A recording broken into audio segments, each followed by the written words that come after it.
was pretty condensed. It was pretty fast paced. You could call it training. Yeah. And I was doing another show which also had a lot of themes around climate change and activism in the evenings at the same time. It just so happened I was in a fringe show called Touch Grass. So I was doing shows for that in the evening, and then in the day doing these full-time rehearsals for Don't Look Now. So it was very tiring, but it was also very energizing. It was like the most amazing week because I see myself as an activist, but like not in such a direct way as people who do devote their lives to creating campaigns and stuff. For me, it's like I do as much as I can with the skill set that I have, which is largely with the arts. So it's just so dreamy when I have the opportunity to be able to use theatre in a way that speaks to activism and speaks to causes and is really raw and real about what we're dealing with right now. Yeah. That one closed on Saturday, and we had a little Cuba Street pop-up on Sunday, but who knows, we might bring it back. I did it with my friend Logan, who does live in Tamaki Makaurau, but we are really keen to bring it back wherever that happens.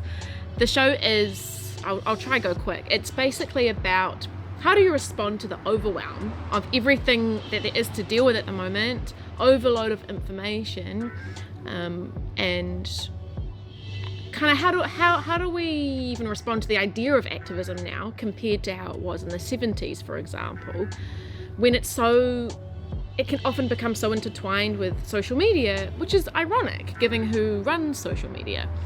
So it's all about sort of finding a healthy way to engage with activism, detangling from social media.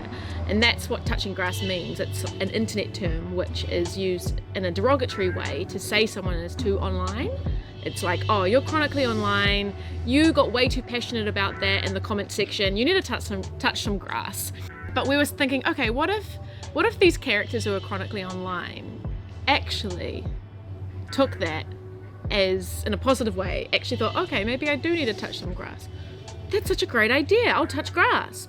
And the show kind of goes on a journey with these larger than life clowny characters trying to figure out a healthy way to respond to everything that's going on, and how to break free from social media, how to connect with yourself, the world around you, people around you, and change what you can change, which is a lot.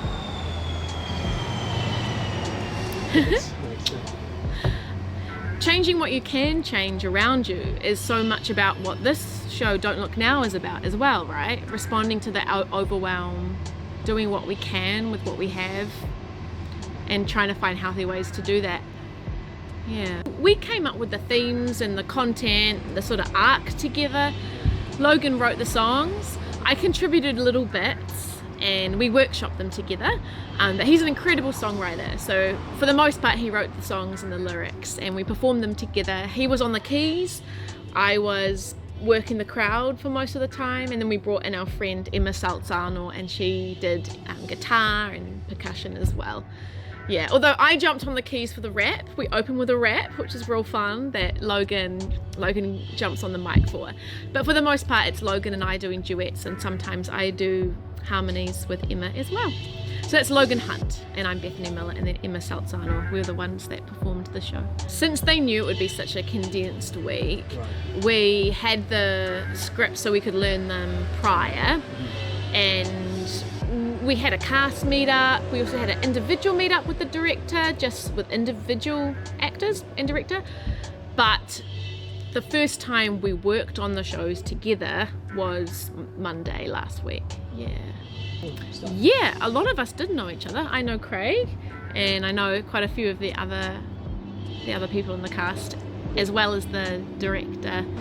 Yes, a couple of, well, actually no, more than a couple of shows. I did a show here actually. It was someone else's master's project called Kaitiaki, and there were lots of characters that were birds, and I was making this kind of forest soundscape that was in the old Newtown Community Centre years ago.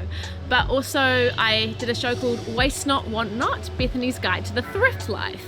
So that was all about zero waste, and ultimately it's about how you can be resourceful, reduce your waste, but still be able to kind of reduce your hoarding if you're a hoarder like me. That was so much fun. It was a storytelling show and had lots of music as well.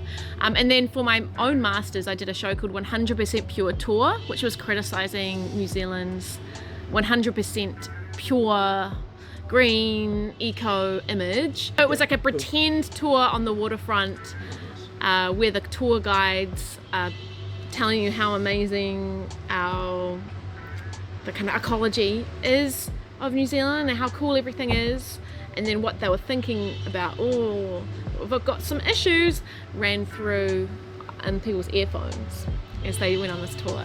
Yeah, I think it's so important. I mean, I think being entertained is also important because there is so much to be overwhelmed about, and it is important that we do kind of look after ourselves and our humanity. I think in a way that is resistance, in a way maybe that's even activism, or revolution. We play with the idea of revolution in the show Touch Grass because it gets thrown around a lot, but what does it really mean? I think that there's so much information out there about the things that we need to change, but for most people that's not enough. Knowing information isn't what changes your mind. It's not what changes your behavior generally. There has to be an emotional connection, an emotional response, and a lot of processing to be able to change your mind, your belief systems, your attitudes, and your behavior. I mean, I'm not an expert on this, but that's the gist of it, right? And so I think theatre and art is vital for communication about the changes that need to happen. And because, just waiting for the car, and because things can be overwhelming and depressing, and using art for communication is such an important and wonderful and inspiring way that we can push through the overwhelm and feel a sense of solidarity and feel a sense of hope and vision for the future and what we can do. So yeah, I think it's so important and it's so useful, and I think entertainment is part of that, right? It's the emotional connection, the entertainment, the beautiful creativity, the inspiring of ideas, because creativity is all about innovation. It's all one beautiful mixture of how we manage to build a future together that's better than what we are in now.